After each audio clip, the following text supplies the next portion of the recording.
Okay, بسم اللہ الرحمن الرحیم۔ آج کے کلاس میں ہم عیار کی جو پس منظر ہیں، جو بیک گراؤنڈ ہے، جو ہسٹری ہے، اس کے بارے میں کلاس ہوگا، ٹھیک ہے۔ اور یہ سی ایس ایس اور پی ایم ایس کی ٹاپکس اس میں کور نہیں ہوتے۔ آج کا جو ہمارا کلاس ہے اس کے ساتھ ریلیٹڈ نہیں ہے، ٹھیک ہے، کیونکہ یہ بالکل یہ ٹاپکس نہیں ہے آئی آر کے جو سی ایس ایس اور پی ایم ایس میں ہوتے ہیں، ٹھیک ہے۔ لیکن اگر کانسیپٹ بلڈ کرنا چاہتے ہو کہ آئی آر اور پولیٹیکل سائنس میں فرق کیا ہے، جب آپ بہت ڈیپ جاتے ہو، بہت زیادہ ڈیپ آئی آر میں چلے جاتے ہو یا پولیٹیکل سائنس میں، تو وہاں پر آپ کو فرق نظر نہیں آتا کہ آئی آر میں کیا فرق ہے اور انٹرنیشنل پالیٹکس میں کیا فرق ہے یا پولیٹیکل سائنس میں کیا فرق ہے، ٹھیک ہے۔ تو لہٰذا اگر ہم کانسیپٹس کو بلڈ کرنا چاہیں، ہمیں تھوڑا پس منظر کو جانا چاہیے، ہمیں اس کی بیک گراؤنڈ کی، اس کے پیچھے جو ہسٹری ہے اس کو پڑھنا چاہیے۔ تو آج کا جو ٹاپک ہے یہ ہسٹری، اس لائک ہسٹوریکل ٹاپک، ٹھیک ہے، ریلیٹڈ ٹو آئی آر، ٹھیک ہے۔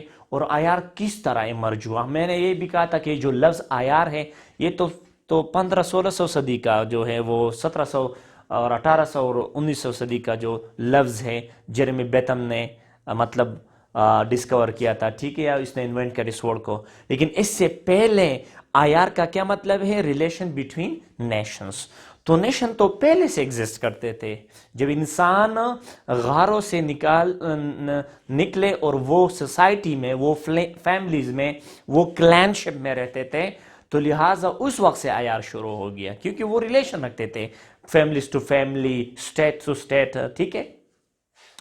تو یہاں پر ایک چیز نوٹ کر لیں، آئی آر جو ہے انٹرنیشنل ریلیشن شپ، اس پر تمام اثرات جو ہیں یا اس کی بنیاد جو ہیں، اس کو ہم ایک ایکیڈیمک ڈسپلن کے روح سے اگر دیکھ لیں تو اس کی بنیاد جو ہے اس کو ہم کہتے ہیں یورو سینٹرک۔ یورو سینٹرک کا مطلب ہے کہ اس میں یورپین لیگیسی ہے، اس میں یورپین مٹیریلز ہیں، اس میں یورپین کی چیزیں ہیں آئی آر میں، یا اس کو ہم ویسٹرن سینٹرک بھی کہتے ہیں، یعنی یہ مغرب کے تہذیب، مغرب کی تاریخ سے آئی آر جو ہے نکلا ہے۔ حالانکہ ماڈرن جو international I R expert, Muslim experts ہیں، یا جب مسلمانوں کا گولڈن ایج تھا اس وقت بھی آئی آر میں بہت سے سائنسدانوں نے، مسلم سائنٹسٹ نے کنٹریبیوشن کیا تھا، لیکن زیادہ تر آئی آر جو ہے اس کو ہم یورو سینٹرک کہتے ہیں۔ کیونکہ جب ورلڈ وار 1 شروع ہو گیا تو اس کا سینٹر کون تھا؟ یورپ تھا، تو یورپ سے یہ گلوبلائز ہو گیا تھا، ٹھیک ہے۔ اگر ہم دیکھ لیں پلیٹو کو دیکھ لیں، جب بھی ہم کسی چیز کی ڈیفینیشن کو جاتے، چاہے وہ آئی آر میں، چاہے وہ پولیٹیکل سائنس میں، تو زیادہ تر ہم پلیٹو اور ایرسٹوٹل اور سوکریٹس کی ڈیفینیشن دیتے، خاص کر پلیٹو کی۔ تو پلیٹو بھی ایک یورپین تھا، ٹھیک ہے۔ تو لہٰذا ہم یہاں پر جو آئی آر پڑھتے ہیں، جو آپ کی کورس آف کانٹینٹ ہے یہاں پر آپ کی سی ایس ایس میں یا پی ایم ایس میں، چاہے جس ایگزام میں بھی ہو، یہ زیادہ تر جو ہے اس میں ویسٹرن کلچر، ویسٹرن ہسٹری ہم آئی آر میں پڑھتے ہیں، کیونکہ یہ سبجیکٹ وہاں سے مرج ہو گیا ہے، ٹھیک ہے۔ تو ہم آج کی کلاس میں تھوڑا ہسٹری کو، اس کی ہسٹری کو انالائز کرتے ہیں آئی آر کی، کہ آئی آر کہاں سے ایمرجنس شروع ہو گیا۔ یاد رکھیں، ہم پہلے چلے جاتے ہیں گریک کو۔ آئی آر کا جو وجود ہے وہ گریک سے ہے، یعنی ریلیشنز جو ہیں سٹیٹس کے درمیان، جو ریلیشنز کی طور و طریقے ہیں کہ کس طرح ہونا چاہیے، تو وہ ہمیں پلیٹو نے سکھائے ہیں، وہ ہمیں سوکریٹس نے سکھائے ہیں۔ تو یہ کون تھے، اس کے بارے میں تھوڑا ہم جاتے ہیں۔ جب انسان اس زمین پر آئے ہیں، چاہے وہ ایوالو ہو گیا ہے، چاہے وہ خدا نے بنایا ہے، ڈائریکٹلی اس دنیا میں رکھا ہے، جو بھی ہے، آئی آر یہ نہیں دیتا کہ بھئی انسان کہاں سے، آئی آر کہتا ہے کہ جب انسان اس دنیا میں آ گیا ہے، ٹھیک ہے، یہاں سے آئی آر شروع ہوتا ہے۔ This is a question۔ تو اگر ریلیجس کی بنیاد پر ہم دیکھ لیں، ہم کہتے ہیں کہ خدا نے انسان کو پہلے بنایا تھا، اور آج بعض لوگ کہتے ہیں ڈاروینزم کی تھیوری کو فالو کرتے ہیں، وہ ڈاروینسٹ کے فالوورز ہیں، وہ کہتے ہیں کہ نئی لائف جو ہے وہ ایوالو ہو گیا ہے، ٹھیک ہے۔ اور بہت سے ایسے آج کل ریسرچز ہو گئے ہیں جس سے یہ بالکل پتہ چلے انسان ایوولوشن میں آ گیا ہے، انسان ایوالو ہو گیا، کیونکہ ہر آرگینزم ایوالو ہوتا ہے، لیکن اس کا جو شیپ اور سٹرکچر ہے وہ بالکل مختلف، بالکل جو ہے اس میں چینجز نہیں آ گیا. تو بعد میں it's a topic of biological and anthropology. We'll discuss them next time somewhere. Okay, so تو جب انسان اس دنیا میں اس نے قدم رکھا ہے تو انسان جو ہے وہ دو چیزیں اس نے کی ہیں. یا تو وہ نیچر کے ساتھ اس نے کمپیٹ کیا ہے، نیچر کا مطلب اس کی سراؤنڈنگ کے ساتھ اس نے کمپیٹ کیا ہے، یا تو اس کے ساتھ اس کو یہ سبڈو ہو گیا ہے. سبڈو کا مطلب ہے اس کو اس نے ہار مان لیا ہے، ٹھیک ہے. تو یعنی اس نیچر کا یہ غلام بن گیا تھا. تو عیار اس وقت سے شروع ہوتا ہے، ٹھیک ہے.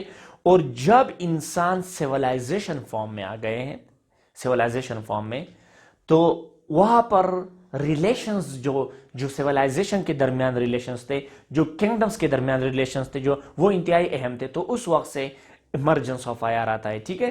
تو چلو سب سے پہلے جو ہم چلتے ہیں وہ ہے گریک سیولائزیشن کو چلتے ہیں، ٹھیک ہے.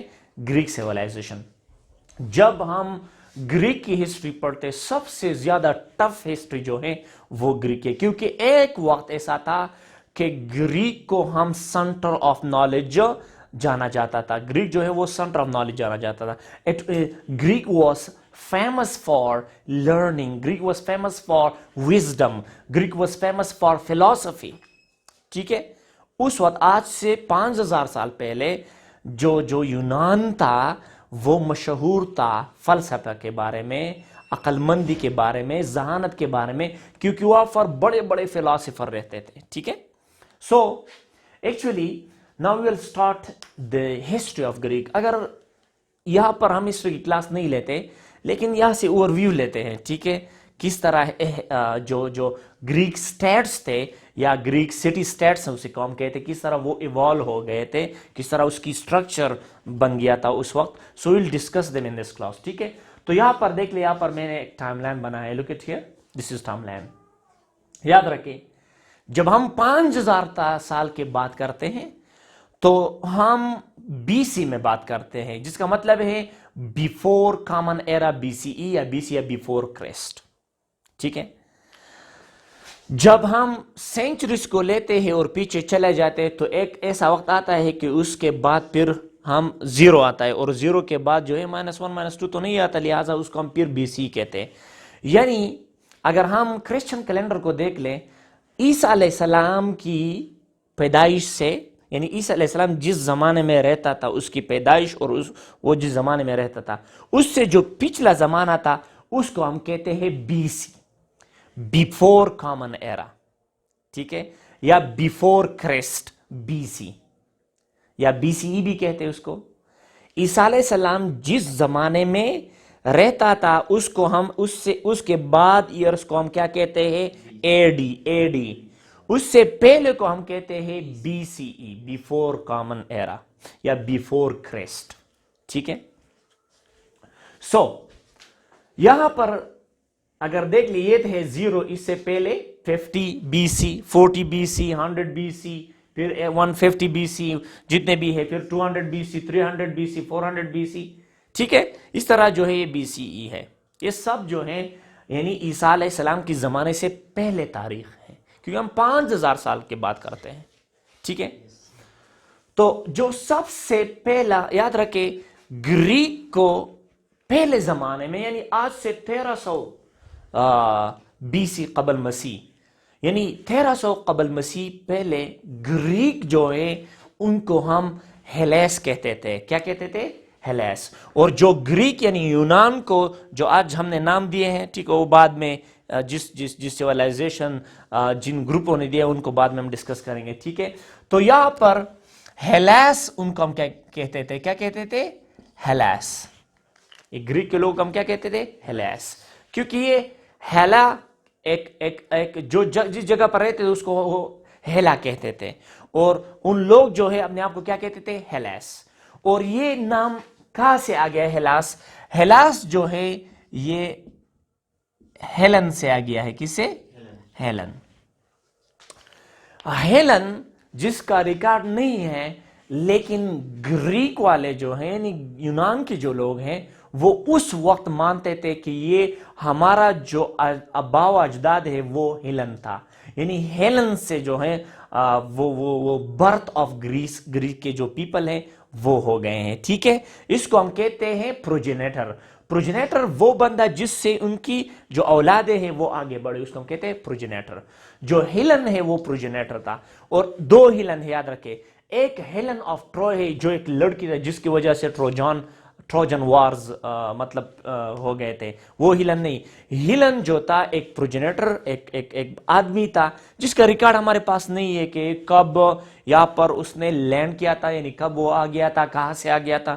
اور گریک والے مانتے تھے کہ یہ ہمارے باپ تھا، یہ ہمارے آباء و اجداد تھا، جو جہاں سے ہمارے نسل جو ہے وہ آ گئے ہیں. اس لیے وہ خود کو جو ہے ہیلن سے ہیلاس بولتے تھے. ٹھیک ہے، بعد میں اس کا نام گریک یا گریس جو ہے وہ پڑ گیا. ٹھیک ہے. So here is interesting thing. Greek کا جو پہلا وقت تھا، یہ دور ہے 13 قبل مسیح سے لے کر 1200 قبل مسیح، یعنی یہ جو ٹائم تھا، کیونکہ ہم پیچھے آئیں گے کیونکہ بی سی جو ہے وہ کم ہو رہا، یعنی 13 سے لے کر 1200 تک. ٹھیک ہے. تو اس وقت کو ہم میسینین گریک سیولائزیشن کہتے ہیں.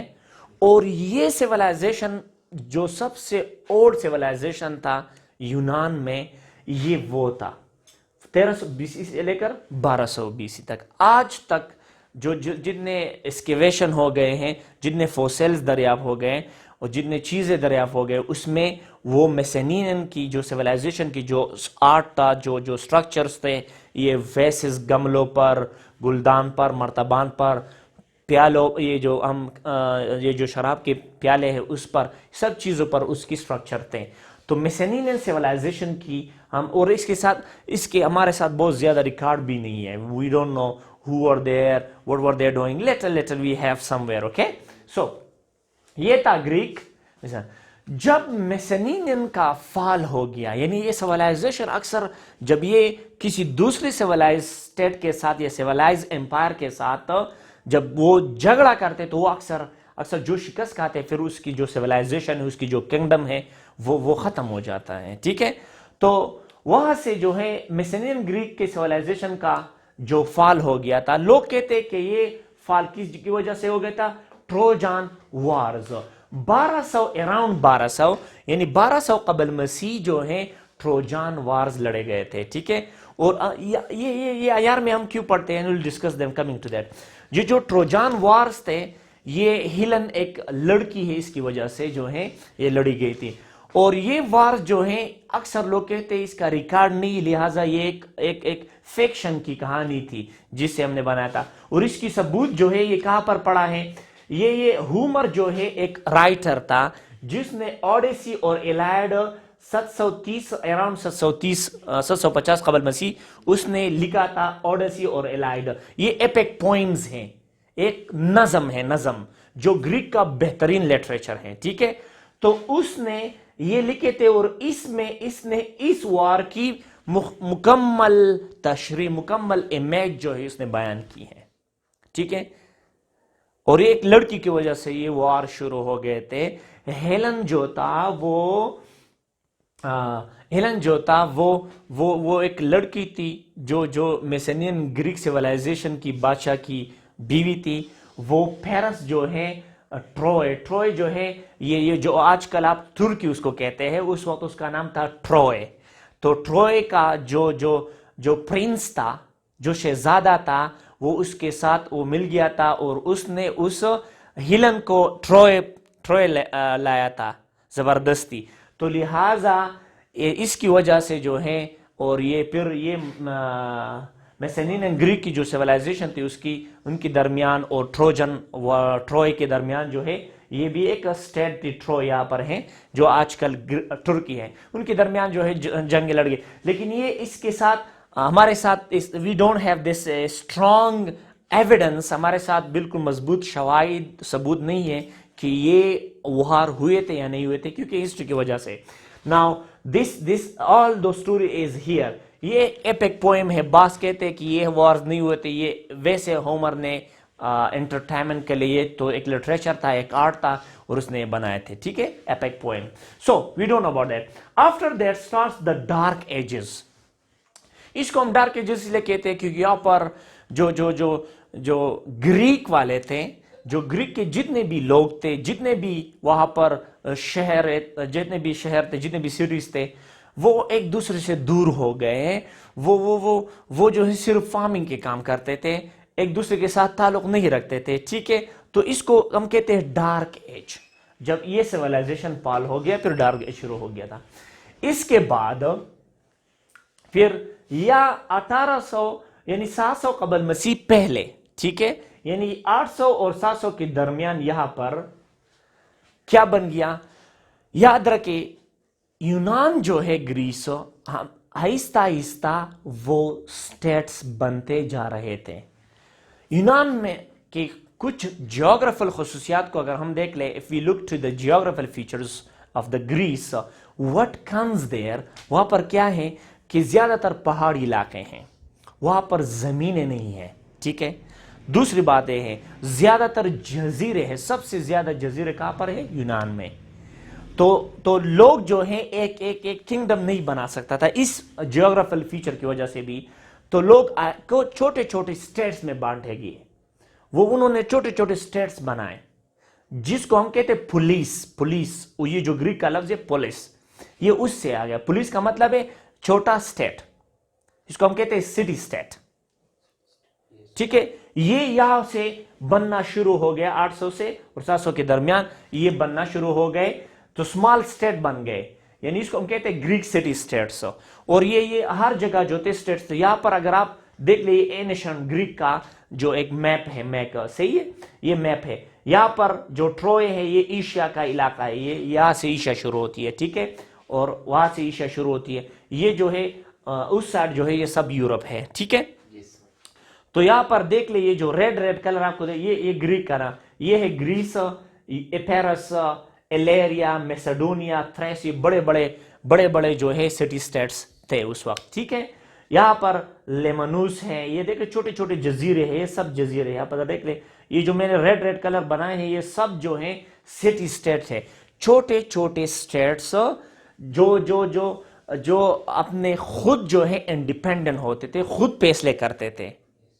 سب گریس تھا لیکن یہ سٹی سٹیٹس میں بانٹے دی گئے تھے, خود اپنے فیصلے کرتے تھے. ٹھیک ہے, تو تقریباً BBC کے مطابق اور نیشنل جیوگرافی چینل کے مطابق 1000 سٹی سٹیٹس تھے. کہاں پر؟ گریس میں. یہ سب جو ہے گریس کے, یہ ہے تبز, یہ ہے ڈلفی, یہ ہے ایتھنز, یہ ہے کرونیتس, یہ ہے ارگوس, یہ ہے اولمپیا, یہ ہے اسپارٹا. یہاں پر یہ دیکھ لیں اسپارٹا ہے. ٹھیک ہے, یہاں پر جو ہے مختلف ہے کلیزمونا, فیکونی, ٹروئے. ٹھیک ہے, اور یہاں پر جو ہے سسٹوس, تسوس, یہ سب جو ہے چھوٹے چھوٹے سٹی سٹیٹس ہوتے ہیں. یہ اکثر جزیروں کے درمیان ہوتے ہیں. اور سٹی سٹیٹس میں اس طرح ہوتا تھا کہ جو اندر لوگ ہوتے تھے وہ اکثر سراؤنڈڈ, مثلا یہ بٹخیلا ہے, بٹخیلا کے ارد گرد اگر آپ بڑا دیوار لگائیں, صحیح ہے, اس کے درمیان لوگ اپنے بزنس کرتے تھے. اور ایک اونچی جگہ پر سرکاری بلڈنگز کو بنایا تھا جس کو ہم کہتے ہیں ایکروفولیا. تو اس اونچی جگہ پر سرکاری بلڈنگ ہوتے تھے, چھوٹے چھوٹے گورنرز, کلینز ہوتے تھے, یعنی جس کو ہم کہتے ہیں ناظم وغیرہ, یہ لیڈرز ہوتے تھے, وہ مسئلے حل کرتے تھے. ٹھیک ہے, لیکن اس میں اگر آپ دیکھ لیں ایتھن, اسپارٹا, تھیبز, کرونیس, روڈز, انجینا, جتنے بھی سٹیٹس تھے تقریباً 1000 سٹیٹ ہیں, اس میں 2 مضبوط سٹیٹس تھے. 2 چھوٹے اسمال سٹیٹس, یعنی چھوٹے گریک سٹی سٹیٹ جو ہے جو سب سے مضبوط تھے وہ تھے اسپارٹا اور دوسرا تھا ایتھنس. کیا؟ اسپارٹا اور ایتھن. یہاں پر دیکھ لے شاباش, یہاں پر دیکھ یہ ہے ایتھن. یہاں پر جو ہے یہ سب سی ہے اور یہ چھوٹے چھوٹے جو جزیرے ہیں, یہ بلیک سی ہے, یہ میڈیٹرین سی ہے. ٹھیک ہے, یہ انجن سی ہے, یہ سی جو ہے یہ میڈیٹرین سی ہے. ٹھیک ہے, یہ بلیک سی ہے. پھر وار 1 میں دوبارہ ہم ڈسکس کریں گے ڈیٹیل سے. ٹھیک ہے, سو یہ تھا ایتھنس. ٹھیک ہے, یہ تھا اسپارٹا. کیا تھا؟